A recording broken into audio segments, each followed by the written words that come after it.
সেদিন পৃথিবীটারে কাঁপিয়ে দেয়া হবে, পুরো পৃথিবী নড়ে চড়ে উঠবে, টাওয়ারগুলো ভেঙে খান খান, পাহাড়গুলো ভেঙে দুমড়ে মুচড়ে যাবে, মানুষগুলো বিক্ষিপ্ত পতঙ্গের মতো নিক্ষিপ্ত হবে, সাগরের পানির মাঝখানে দাউ দাউ দাউ দাউ দাউ দাউ করে আগুন জ্বলতে শুরু করে দিবে।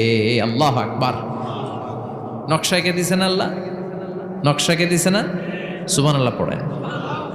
আবার আল্লাহ বললেন ফাইদা বারিকাল বাসারু ওয়া খাসাফাল কামারু ওয়া জুমিআশ শামসু ওয়াল কামারু ইয়াকুলুল ইনসানু আইনাল মাফার। সেদিন মানুষের চোখ হবে ছানা বড়া, চন্দ্র সূর্যে কোনো আলো থাকবে না, মানুষগুলো দিক বিদিক পাগলের মতো দৌড়াবে, সবার মুখে এক কথা, পালাবো কই? পালানোর জায়গা আছে নাকি? শুধু বাংলাদেশের এই সাইডটাতেই কিয়ামত হবে, সৌদিতে আর হবে না।